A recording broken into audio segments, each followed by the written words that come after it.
Hey, welcome back to the 5 Minutes with Mark Adams. Glad that you're here. One of the things we're doing this year is we're spotlighting our instructors, and we're very, very fortunate this year to have back Frank Pollaro. And I've known Frank for a very, very long time. I knew Frank long before I started the school 25 years ago. And so it's been a real blessing and a treat for me to have Frank as a part of our program. And he hasn't been here for about 8 years because life has taken a real interesting change for Frank. But the thing that I enjoy most about Frank is we both I came up in the world where I was a furniture maker, and I know the struggles of being a furniture maker and how it is to make ends meet. I ended up splitting off and starting the school. That was kind of my ambition. Frank continued to follow his passion to become the absolute best furniture maker on earth. He has two things going for him. Number one is his work is the best, period. There's nobody who can even dispute that. The second thing is it's also the most expensive on earth. So here's Frank. Frank, tell me a little bit about what you currently do.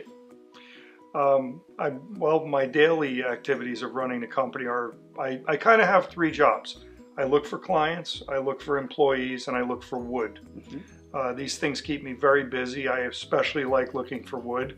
Looking for clients is a function that has to happen or else we're not going to be there. And then I try to look for talented people that can help us achieve what we're trying to achieve, which is building the finest furniture that we can. Well, Frank, let me just ask, I'm going to ask questions on all three of those, starting with your client base. I know that you advertise in the real high-end magazines. So you're targeting a very specific group. So if you were to give me a demographic on who that group is, who would those people be? It's literally the Forbes richest list. If you pick up the Forbes billionaire list, we probably have 50 clients that come off of that list, and those are the only clients we have. And they keep you busy around the clock. Yeah, we only do about 8 clients a year. Wow. Sometimes 6, sometimes 10, but we don't work for very many people. And we're typically making maybe 125 pieces of furniture in a year. And so that'll lead me into the next question. How many employees do you have? Right now there's 45. 45. And your shop is located in? We're in Hillside, New Jersey, right next to Newark Airport. And you mentioned one other thing. You mentioned that you like to hunt for wood. And with that, I know that you had mentioned before that there are 3 different places you go, and one of those places happened to be Indiana. Yes, well, I think at some point a group of veneer people settled in this area, and they're still, you have the biggest veneer names right here, right in and around this area. So it's a nice place to come look for wood. It's a nice place to come and teach at your school, mm-hmm. and not bad having a steak at St. While you're here. The type of work, who influences you most in your work? Oh gosh, I think, that's pretty easy to say actually. The clients influence me most in the work. Wow. The client comes to us with parameters for certain dreams or desires that they have, and that turns us loose with all kinds of inspiration. Is there a style?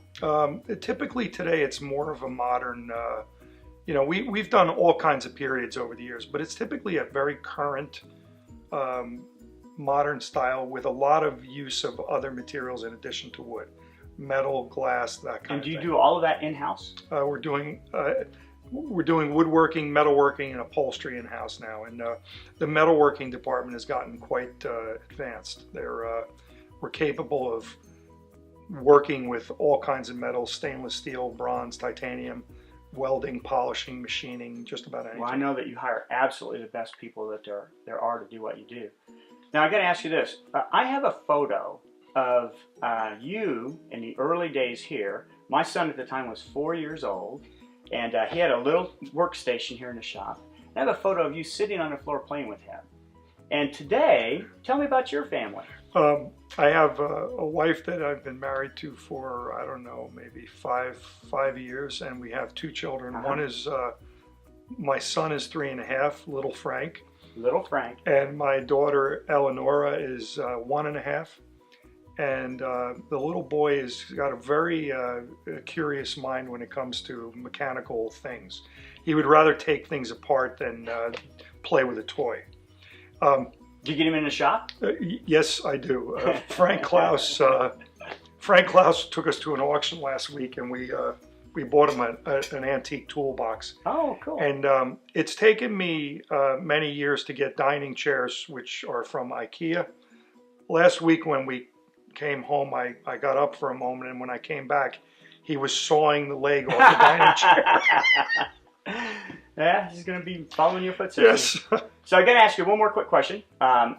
You also have a secondary business with Brad Pitt. Tell me about that. Yeah, Brad and I met 10 years ago, and as soon as we met, there was a shared passion for. I think the first passion was that we both loved Art Deco furniture, and he had a very serious collection of Deco furniture. Mm. And then he told me that he had been designing furniture for years before that. Wow. So he's been designing furniture for over 20 years. Oh my. And I started to finger through the sketchbook, and I found all sorts of interesting things. And I said, "You ever made any of these things?" And he said, "Well, I always intended to, but I just haven't gotten around to it." I imagine he's got a busy schedule. Yeah, he's a little busy.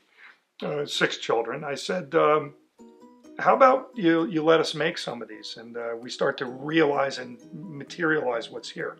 And he said, "Oh, I would love to do that." And he just loves to come to the shop. He's down there a couple times a year, and he gets into it. I mean, he gets his hands dirty. That is really cool. I just bought him an Oliver lathe that we're rebuilding for him. I'm gonna teach him how to do wood turning. Oh, well, good for you.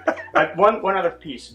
I have seen a piece of yours. You do a lot of Steinway pianos, but you also did the 600,000th edition for them. Yeah. Tell me a little bit real quick about that. We based the piano. It is their serial number 600,000. When they hit a certain 100,000 interval, they will occasionally make a special piano. The other 2 prior to this are in the Smithsonian and in the White House. Wow. This one is serial number 600,000, and we started with the idea of a Fibonacci spiral. Mm-hmm. And this piano was built over a combined course of about 6,000 hours. Oh. And it was sold in early 2016 at a record-setting price. Well, good for you. What's your webpage? Pollaro.com. Pollaro.com. And our Instagram is Pollaro_Inc. That's a place where you can see daily stuff. I would definitely encourage you to go there and see his work. It is absolutely astounding. He truly is the best on earth right now. And he's also featured in a book that I have coming out called The Best of the Best. It's the 4th generation, the difference makers. And I'm glad to have you be a part of that. Oh, thank you. You can also find out more about us on our webpage, and you can see more about Frank's work and everybody else's through our social media. Thank you very much.